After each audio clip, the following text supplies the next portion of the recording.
Welcome to a new episode of Outside the Panels with your host, Johnny the Machine Hughes.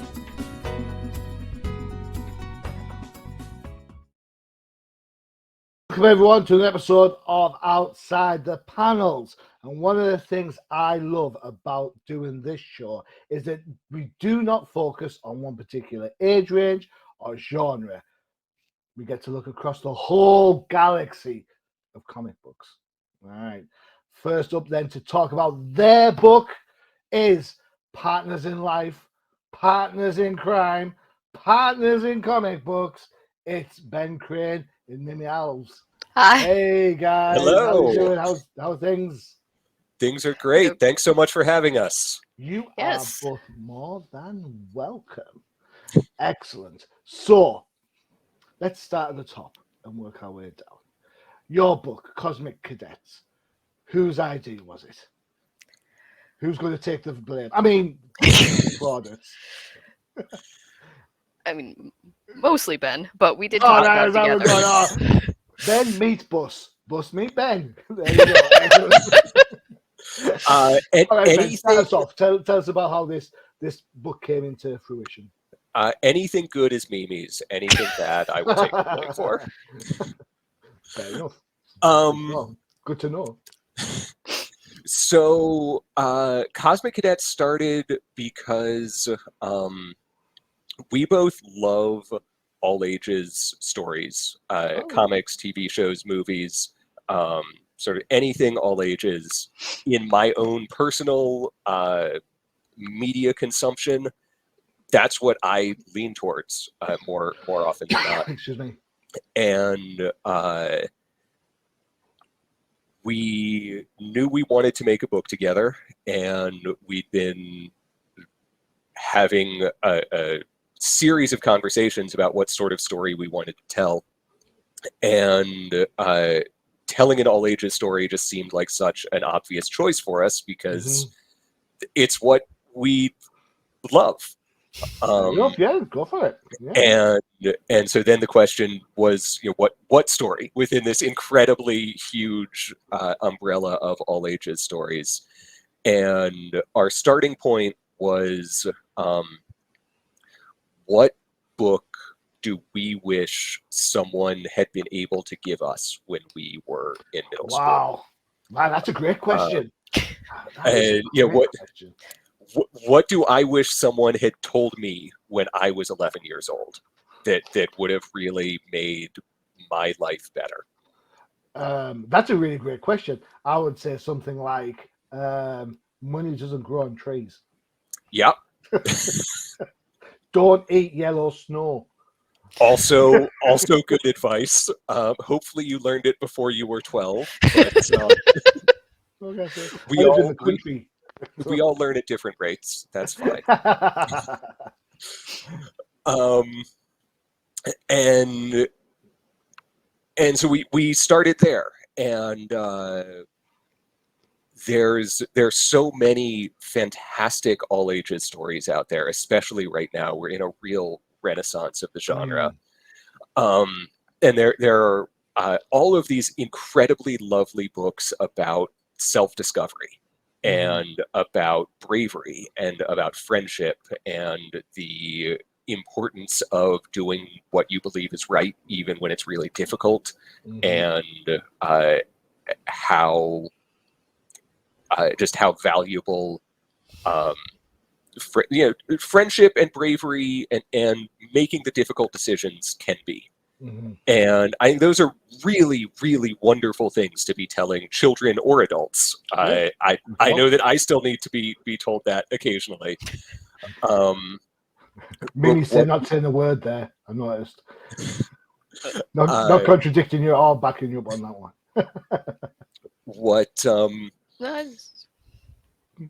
What we didn't see as much of, what I really missed when I was a kid, was a story about empathy. And a story about the recognizing when you're wrong and changing your plans and like that being okay. I guess like Mm. I guess what like one of the like what is like one of the things that Ben was mentioning that is valuable being sticking to it and like perseverance, but like sometimes that attitude is like blinded. Like Yeah. you get lost in your needing to complete the goal at all costs and may not realize that maybe that goal was not a valuable one in the first place. Yeah. So I get where you're coming from, because things like Finding Nemo, for example, Mm-hmm. right? Nemo never says that he's in the wrong for trying to touch the boat and getting himself Mhm. all wound up. It's like Nemo's rescued and everyone swims away quite happy. There's no sort of like, hey, you know what? I learned I shouldn't do that. You know? Yeah.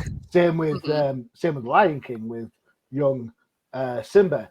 He doesn't care. He just goes and does his own thing, and it's just Mufasa to save his bacon every time. You know, Yeah. so this is the idea that you have to actually deal with your ramifications and put your Mhm. hand up and say, you know what, hey, I was wrong. That's quite challenging for some young whippersnappers to get their head around. It's challenging for anyone. It's challenging for me. It's really really hard to say I was wrong and I did something. I was acting with the best of intentions, but Yeah. I did something bad, and I need to change that, and I need to fix that. And stories and narrative are how we understand the world around us, and how we build our place within it. And if we don't have models for what we're trying to do, then we're not going to be able to do it. Mm. And so the starting point for this book was we wanted to make a narrative model for how empathy can be heroic and brave and strong. That's a lot of like Ben's starting point with regards to like the story and stuff. I had a For ton of yours? fun. Huh? And No, I was yours gonna is say totally different. mine is I had a ton of fun making up a world, like making up ecology, making up like what like the flora and the fauna of an alien species and of like the level of technology and thinking about intricacies like that. Yeah. And which is a very I mean like I also the goals, but yeah. Yes, those things. The things on that screen. Uh, You, I just Mimi is find very that. good at. Sorry, I talked over you. No, go for it. I was just. It's fine. Mimi is very good at keeping me grounded and bringing my very highfalutin ideas back down to, yes, but we need to actually make this work in a world that exists. Can we figure out the details, please?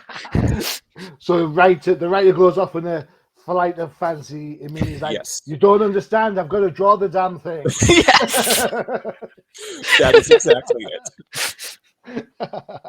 Excellent. All right. So before we alluded to at the start of the show, you two are partners.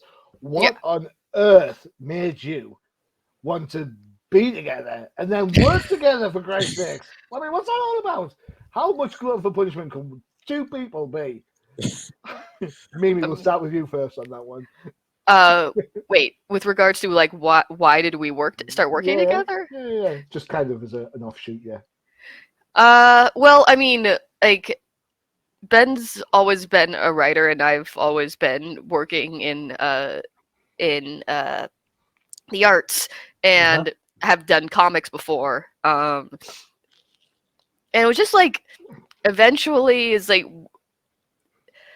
do I have time now? Do I have time to take the monetary hit for us to like for us both to just sort of like go and try to develop something?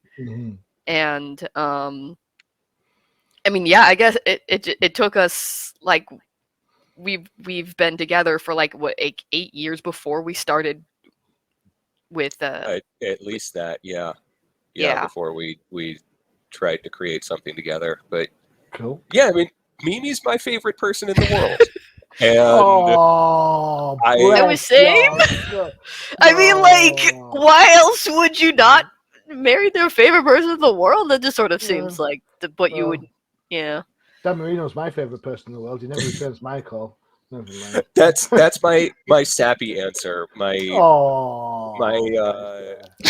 other slightly colder. I also. I mean, you'd also have to hire somebody. I would have to hire somebody. Yeah. Yeah. And artists are reasonably expensive. All right. Now the truth comes what out. they are worth. Now the truth comes out. Ben's all like, Mimi, if you do this for me, I'll make you breakfast in bed. All right. He does cook dinner every single night, and that is freaking fantastic. But yeah, I guess like person's heart is through their stomach. I will trade home cooked food for art. That's. I'll do that. I mean, I guess like speaking of expensive, we did have to hire a colorist for this to be able to use it. The colors are not mine.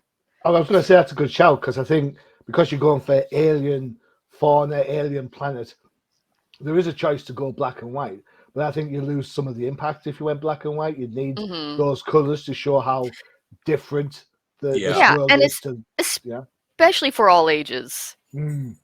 Yeah. I think we wanted this world to be bright and yeah, there was never really a question that this was going to be color. It's so obviously adds so much depth and strangeness to it that it was a really clear choice.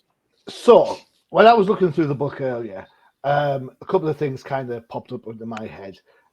One, Star Trek. Yeah. Yes. Inevitable. I'm sorry, it is inevitable. Oh yeah, no, clearly. And Charlie Brown. Charlie Brown. Yeah. A lot of people say Dr. Seuss. See, I'm British. I don't have a great deal of affiliation with the good old hat and the cat in the hat and all that sort of stuff. If my eggs were green, I'd be kicking them back. Cheers. Next, no matter who cooked them. So Charlie Brown, mainly more for the ensemble. Yeah. Charlie Brown, and we say Charlie Brown over here. I had to explain to my wife not so long ago that it's not called Charlie Brown, it's Peanuts. And Peanuts is the whole gang.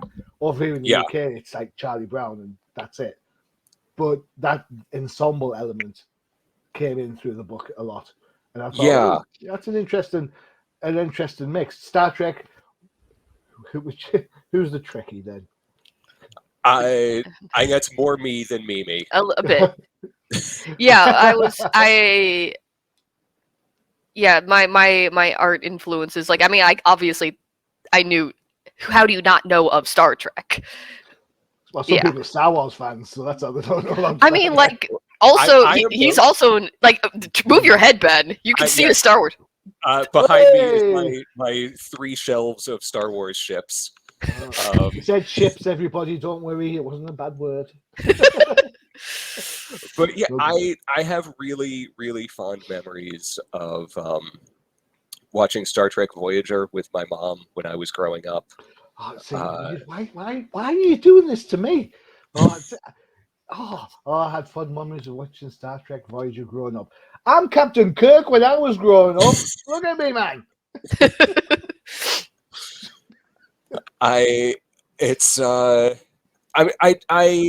How can you not love Star Trek, right? It's all of those things that I was talking about earlier and so much more. It's such a beautiful vision for a future, which science fiction is so perfectly suited as a genre for this optimistic, hopeful. Neil Stevenson, the science fiction writer, wrote an essay maybe about 20 years ago that really changed how I think about writing. Because he was going through a transition in his own career where he'd been writing really dark, not apocalyptic, but very pessimistic science fiction about dark near future stuff that always like cyberpunky technology is going to destroy humanity. Blade Runner-esque type thing.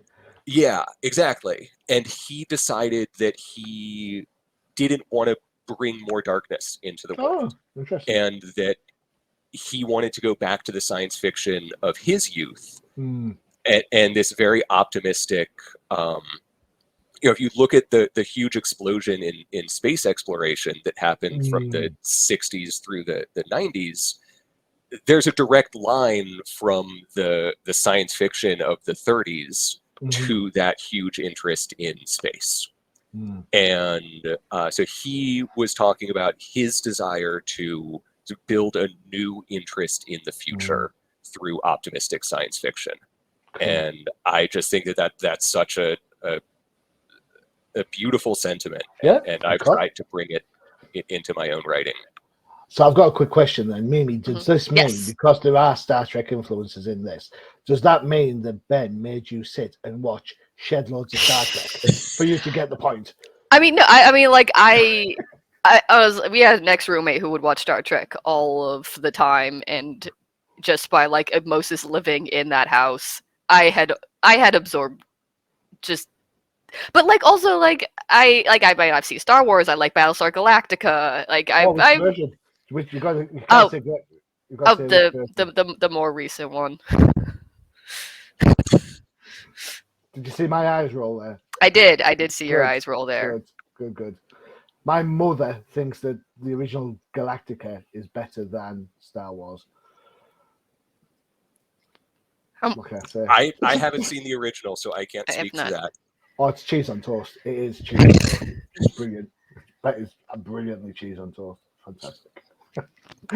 Cool. But yeah, Galactica. The dark future. Is there hope in the Galactica world? Yeah, I mean, I guess I was just thinking more of that, like, for specifically, like, level of tech, and, like, trying to, like, I guess, if more influence that in like, how a lot of, like, some of, like, the more like the fighter uniform, the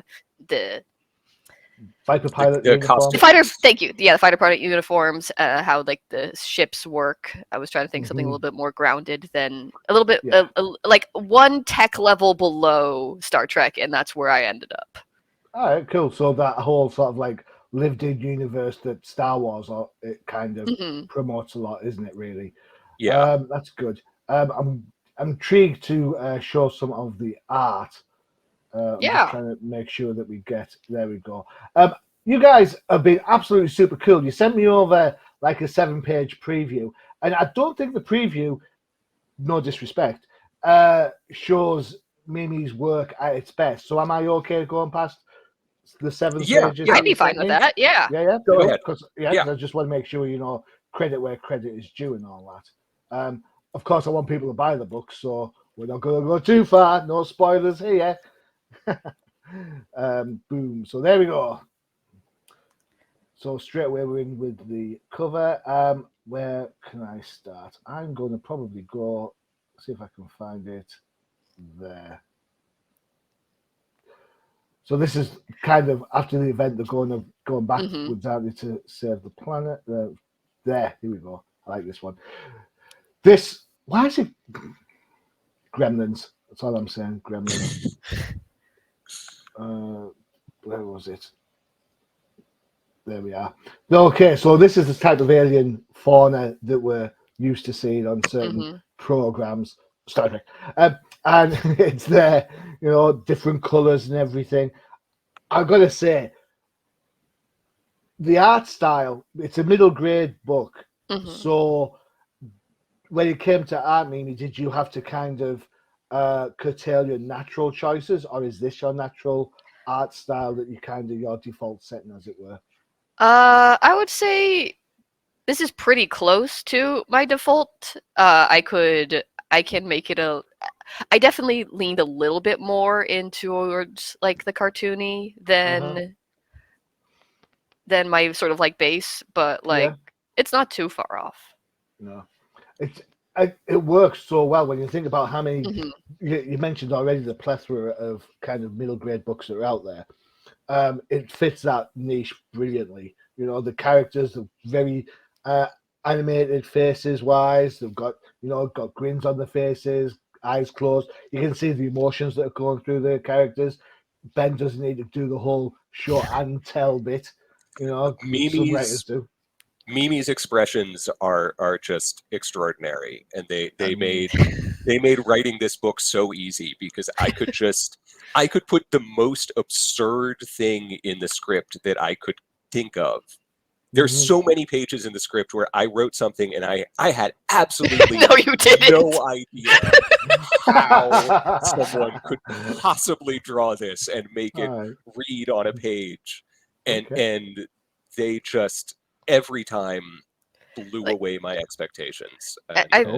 I think it's important to know where your strengths are in like any kind of occupation, but like I know expressions are something I can do well, and I also know that colors are something I can't, which is why we had to hire somebody. Cool. It's fair point. So when we talked about the colors, a third party came involved in the colors. So then, in your head, Priscilla. Yeah, we should. Priscilla Tramontano did the colors on this book, and she for that. She also, I think, just absolutely nailed exactly what we wanted, and she was an incredible collaborator. We could not be happier with the work that she did. Yeah, there are a lot of parts in the ink. I guess I don't know about spoilers, but also don't know about like how far you can show ahead or how far we would want to show ahead. There are parts where the style of the book changes drastically and needed like certain like emotions to be evoked. And I was just gonna like have to trust that was gonna work out, and I think she did fantastic. She got what I was trying to lay down with the inks. Yes, stuff like that. Yeah, I love those pages. I love what she did. When it came to the colors, admittedly, you're saying your third party, your collaborator was on there. Did you give kind of like a color chart for what you wanted to see, or did you just say, you know what, knock our socks off? I would give like notes, like I gave some like vague notes. Like this one, I would say I want the colors to not be literal. I wanted them to be kind of more like muted and and I wanted it to look horror. And she kind of took that and developed a palette that she thought would work. And I didn't say like make this blue. I was and but yeah, I mean, for the most part, we were bringing her in because she was better at this than either of us, and so we're not going to tell her how to do her job. I appreciate that, but when it comes to how a book looks, I sometimes rightly or wrongly, I always think writers end up being kind of mini editors in themselves. Yeah. And when I think about from the artistic point of view, I would assume that Mimi as the artist has, whilst colors might not be their forte, then it would be a case of Mimi, you'd say, well, in my head, this kind of looks like. Yeah, exactly. And then give guidance towards to kind of make sure that what's produced matches both your viewpoint as well as Ben's viewpoint, because that's the kind of collaboration effect the comic books have, right? Yeah. Cool. We did give her some guidance in terms of what we were looking for. We also we just got very lucky, I think, in that she saw the inks and she did a couple sample pages, and what she sent back was just, she knew exactly what we were going for, and she knew exactly how to draw out what we needed drawn out, and it just worked out. It was one of those fortuitous, sometimes you find people who you just connect with on a creative level, and we found that with her. You're perfect. Right, before we delve more into the world of Cosmic Cadets, time for a break for one of our adverts. Well, I wasn't going to play this one, but because Ben's mentioned the dreaded S word, that's right, Star Wars, I think it's only fair we have a look at this advert. It's No Price Podcast.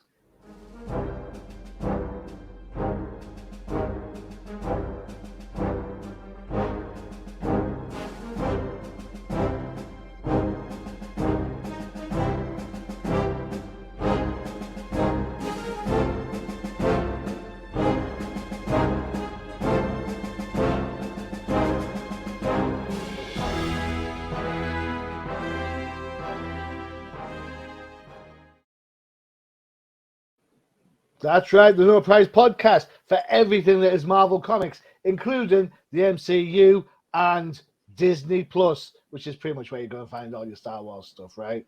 Yeah. All your, if you're up to your Groku's of Mandalorians, then job's good, right? Yeah. No comment on Groku. Thank you very much. Right. So let me ask you a question from, I guess, to get both your perspectives on this. I've been surprised over the last 5 years of the amount of sheer middle grade books and maybe younger reader books that have kind of come through comic book stores, right? Yeah. Because as you can tell, I'm a little bit more, what's the word I'm looking for? The polite word, older. So therefore, you know, when I was a kid, we didn't have younger reader books. You had the comics code, and that made everything pretty much okay. You know, so you could read Batman as an 8-year-old and you wouldn't be scarred for life. Yeah. Basically. What do you think's been the idea that's caused there to be a need for middle grade books? Ben first, then Mimi, please. Mimi's thinking now. She's like, they're like, yeah, look at me, I've got ideas. I've got time. Yes, go on. Go talk, Ben. Talk. I think there's a lot of people like me who are millennials who have spent our entire lives steeped in irony, and there is an appeal to the purity of emotion in middle grade writing, and there's something about the hopefulness and the brightness of that genre that really draws bitter and disillusioned millennials. And especially as we now have kids of our own, not us me literally. and Mimi, but we millennials collectively, and are looking for books or TV shows or movies for them. And I also think that just the quality of middle grade material is so much higher than it was that's a good call. when I was a kid. And the middle grade stuff out there really feels not like it's just written for middle grade readers, but it really feels all ages. It really feels like it is sort of that ideal of what Disney was going for way back in the day of something that kids can go and consume and enjoy, but that has something for adults as well. Cool. And I those two things combined have led to a huge market for middle grade all ages stuff, and that creators are responding. Cool. Mimi, please don't say what Ben said. Don't say what he said. What is it? But for yourself, why is middle grade comfortable for you? Why do you think it's been so popular over the last 5 years? I mean, like, why is it so popular? I mean, I guess ultimately, I think like people want to make good work, and if that's in the field you're in, or if that's like if that because like people need to make stuff for kids too, and like like why not make your stuff good? And I think I think like the animation industry, I think like are starting to get like hopefully more respect in general, and like maybe like that's actually like it's bleh. For me, I'll help you out with this one. I think if I may interject. Thank you. I think there's a key word that we're dancing around, and it's patronization. Yes, that's what I was thinking. It was just like it yes, thank you. So the modern middle grade book does not patronize its readers. Yeah. Whereas go back 5 years and it's very much dumbed down. Yeah. We talk about the kind of feelings you want to engender because of the discovery that the characters are on. That's quite a heavy tale to kind of try and get across to that 11 to 13 group. Bear in mind, I'm English. I don't have middle grade, so I'm assuming that's what that is. That 11-year-old, that transition from kind of like your smaller school into high school before you move on to exactly. college. Yeah, and I think historically, comics kind of cover those transitions somewhere along the lines. And the amount of people who tell me, "Oh yeah, I used to read comics as a kid, but then I went to school in high school and I got really popular, and then there's other things to do like sports and dating, so then I dropped comics, and then I went to college, and then when I got to college, I was in a Sandman, and then and so on and so on." Yeah. Right? So for me, when the comic book bites, there are transitions between your, I suppose, not your mindset. Well, yeah, maybe your mindset and your awareness. And it's good to see now that there are so many comics that allude to that rather than be one size fits all. Yeah. And I think that's kind of where I would come from on that one. So yeah, I mean, that's the view from the cheap Yeah, seats. that's what I was. Yeah, I was thinking. Just it would be boring to work on something that isn't good, or just and that's just another, like phone it in. Yeah, exactly, and that's something I always say when I write the reviews for Comic Crusaders. It's like nobody, no matter what, if I like a book, great. If I don't like a book, fine, I don't buy the book. It's whatever, right? Mm-hmm. Nobody wakes up in the morning and thinks, you know what I'm going to do? I'm going to write a bad comic book. Mm-hmm. Well, I can think of a few names, but I'm not going to drop them here because I'll get sued. But generally speaking, people don't wake up. Mm-hmm. You know, you do your job. You don't wake up and say, you know what, I'm going to do it. I'm going to have a rubbish day at work today, so that's fine. It's cool. Go on, that Ben. idea of patronization, I think, speaks to why Charlie Brown or Peanuts, whatever we're calling it, has survived for as long as it has, and why these strips continue to appeal to people decades after they were written, is because Schultz never ever talked down to his audience. And he always had the utmost respect for his readers and for his characters. And he treats everyone in that ensemble like a person. And that respect and that affection really carries through everything that he's done. And can explain why Charlie Brown continues to survive to this day when so many other of those daily strips are forgotten. Well, I'm a Calvin and Hobbes fan, so I'm not gonna argue with you. I love Calvin and Hobbes. I do as well, and Calvin and Hobbes is exactly the same. Calvin is a kid, but he's never treated as less than the adults. And he's always equal, and that's such a struggle in that strip. Is Calvin demanding respect and demanding that the adults around him see him as a complete person, and not getting that. Well, that's where Hobbes' beauty comes in, isn't it? Because Hobbes treats him as like, you know what, you're you, and that's it, and that's exactly how it should work. Should we have some more art? Okay. Yeah. Whoa, hey, look at that. It's like Prince's Purple Palace. This is the Seussian art that Mimi was talking about. These purples and oranges and fluffy trees. Lovely jubbly. Yeah, I was learned from I think Ben actually, but like in our like how our plants don't have to be green. Like that was an evolutionary thing that had happened because of like I think it was like algae in the water, like there was purple algae on the top, and then like that absorbed a lot of like every light but green, and that's why, and those plants died off, and then the plants underneath in the water that are like seaweeds and stuff, they were able to get the green. And I was like, wait a minute, we could have lived in a world where all of our plants were purple. What do you mean Swamp Thing could have been purple? God damn it. So I was like, this happened in this world. All the plants are purple. Good call. Great if you're a Minnesota Vikings fan.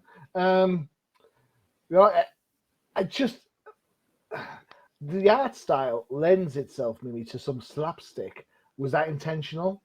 Or is that kind of a happy byproduct of working with cute heavy lines? I mean, like I think, I mean, like I was saying, like go lean in your strength, I think expressions are my strength. I think that lends very well to slapstick. Yeah. And any opportunity I could take for that, I would. Yeah. I can just imagine getting like a page that's supposed to be serious, and you're like, "Nope, Ben, we're not doing that. We're doing this." Hmm. Like in that one, just the fact that I like the fact that Felix in the background is just like has his like feet up in the air and Yeah. can't see him very well. Yeah, the book, we deal with some heavy issues, and it gets serious at times. Good. And those moments of levity and slapstick are really, really important to keep it feeling light and fun, and not just get bogged down in the things I want to talk about. It's interesting. It's very interesting. I love the book. It reads really well. Thank you. Yeah, I love the art. It makes me smile. So Me too. I don't know. Is it Darla? Was that the book about the young girl with the? Is it Darla that I'm thinking of? And she had a brother was a firefighter. That was one of those syndicated strips, and I absolutely love that. And I bought a graphic from Amazon, and my wife's looking at it and going, "Why are you buying this book? It's about a girl." I'm like, "Yeah, it's not just about her though. Look, the brother's got a firefighter brother has a crush on this girl, and I'm going in, and my wife's like, "Bring back the stuffed tiger." She can handle the stuffed tiger, bless her. Cool. When you kind of think about how the working dynamic works for yourselves, because as I said, writers tend to be the in my experience talking to creators, tend to be the kind of pseudo mini editor. Mini, what's Ben like as a kind of Jiminy Cricket on your shoulder? Do I need to go away for 10 minutes? You just no. If anything, if anything, on the go. I wish he would give me more information sometimes. Like I often be like, hey, what is this thing look like? What does this ship look like? And he's like, I don't know. It's a lot of like shrugs. I get a lot like with regards to art direction. I get a lot of shrugs. He very much he comes from a sort of film background. And with that, even I guess more so than comics, like you have your if you're a part of a collaboration, you have your film script, and then you just sort of like have to push that off and hope that the director and like the cinematographer and like the set designer and the actors that you have no control over are what do what you do. And so like there's very much I have made the words, and I know that there is a ship. There are aliens. It's like handing down the commandments. There shall be a ship. There was a lot of just like, there's a ship, and Mimi would say, "What does it look like?" And I would say, "Big." And then you'd be like, "There's a Star Trek episode. There you go. Get yourself out." Or like with and it was honestly very, very liberating at a lot of times. And like like we live together. Like he is in that room over there right now. And like while working on this, it could be very much like I have this page that has a very long speech bubble or something like that. I'm like, hey, can this be like this is to be 2 panels now? And it'd be like, Ben, this is gonna be 2 panels, and it'd be like, okay. Unless there's like a very explicit reason why it had to be 1, or alternatively, there's a lot happening in these 2 panels. Or there's not a lot happening in these 2 panels. They can be squished into 1 now. Or let's have a big, like, more of a set piece or something like that. And it's, like, he is very, like, he's not very much this has to be like this. I think I've got like 2 notes from you over the course of the whole book. It's like I do think this is one thing that I took away from working in film, was learning when you have an opinion just for the sake of having an opinion, and when you have an opinion because it's important to you. And for the things that are important to me, I'll put them in the script and draw attention to it and say this has to be this way. And for the things that aren't, if it needs to change, then it can change. That's fine. I have no stake in that. And yeah, being 10 feet away from your collaborator does make it a lot easier to make those changes on the fly. Or get a cup of coffee around the head, yeah. Either way that works. Excellent. Okay, so the book. Let's have one more look at the cover of said book. Yeah, let's just look at the art forever. Yeah. I'll stop talking. Just show the art. That'll. All right. So you can get the book from Penguin Random House. There is a link. Now, everybody who knows the show and then turns around and talks about how that looks on a Kickstarter. Yes, I know the links are long. There's nothing to do about it. All right? Sue me. If you're interested, pause the podcast right now. Not right now, because I look like an idiot when I'm talking. Yeah. But go to penguinrandomhouse.com. Check in, search for Cosmic Cadets Book 1. You will get there. It's that simple. Yeah. Or just use Google. Just we all know how the internet works. Do we? I thought it was Magic Mice or something that did that. Yeah? No? Yeah, ask the magic mice to get you Cosmic Cadets, and they'll go running through the tubes in your walls, and they'll come back. Ben has a website. Check it out, bencranewrites.com, for all up-to-date information about what Ben's up to. Well done, Ben. I assume there's going to be some Cosmic Cadet stuff on there. There is, yes. Yeah, yes. Excellent. Not to be outdone, Amy has a portfolio. There we go. Yeah. Check it out. You can head over there, have a look at the different art styles and things that Mimi's got going on. I recommend it wholeheartedly. And of course, if you want to keep up-to-date information, they both have Twitters. So there you go. You've got Ben A. Crane. I'm not going to embarrass Ben by asking what the A stands for.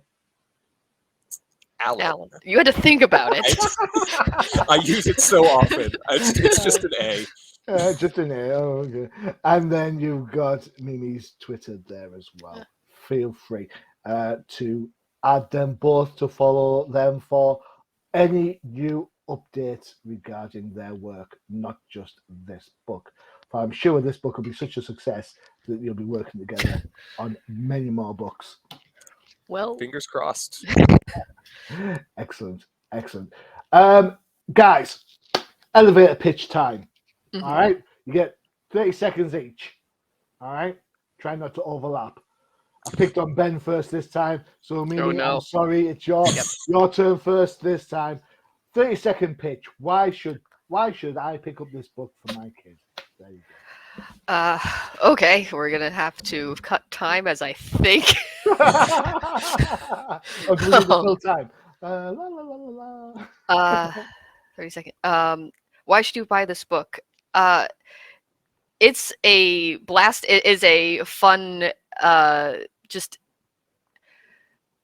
cavalcade of emotions. I like from my art that that you get to have, like, there's this many very like different graphics and this oh god. So engaging art throughout with characters that are alive, live, breathe. Yes, their problems in front of you. You get to see them grow so much. You can do it better than I can. This is why Ben does words. Ben does the words. I guess you get a job in PR or something. Ben. Yeah, just like have my pictures, and that's good.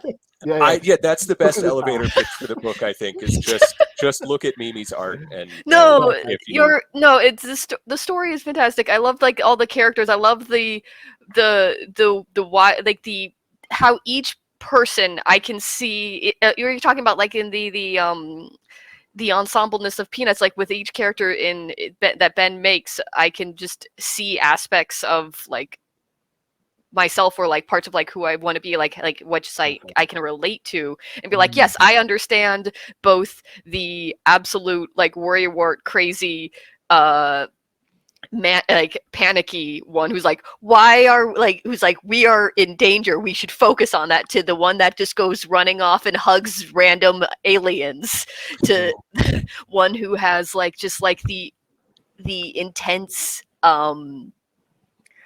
the intense curiosity of what of just like what's so cool, to the one that just like has like the ideals, the like, let's just go out there and solve all of the problems. And the one, I think, the one that kind of the kid, the captain's kid, has to deal with the pressures of being the captain's kid. And the weight of expectation put upon him. Yeah, because there's no doubt the captain loves him. Of course she does. But at the same time, you don't see that very readily, because it's always, you need to do this, you need to do that, you need to do this. So I think the book is a great example of how kids kind of deal with nurture versus nature, as well as interaction with each other and trying to find their place in the world. I should do this. I am so good at this. I should just... You should maybe like have a show where you have people come on and you just talk to them and then tell the world why they should buy their stuff. Yeah, I should tell them what their book's about, right? Yes. Yeah. You're better at it than we are. I don't think so. All right, guys. Ben, it's been fantastic speaking to you. Mimi, thank you so much. Your art works really well. I really love it. Ben, the script sparkles. It absolutely puts smiles on my face when I was reading it. The book reads brilliant. Well done to you both. I think you've done a fantastic job. Thank you so much. And thank you for inviting us into your space. Yeah. This was such a joy to talk with you. You're more than welcome. Next time when book 2 comes out, you know where to hit me up for another one, right? Absolutely. Good call. All right. Don't forget to check out the UCPM for all your favorite shows, including the No Prize podcast if you're down with The Mandalorian. I'm not sure if I'm sticking around for much longer, but still, that is the way. So allegedly. And of course, if you like everything DC, you've got the Definitive Crusade. And if you like me, a bit of an old timer, the Old Timers Comic Book Show, where the hosts aren't old, but the comics most certainly are. I think that pretty much wraps up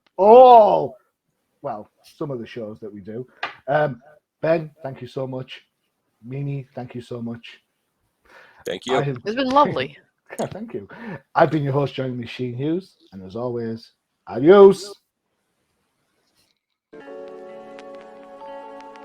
Visit undercovercapes.com for the latest and greatest podcasts via the Undercover Capes Podcast Network. Also visit our parent company website, comiccrusaders.com, all about comic pop culture.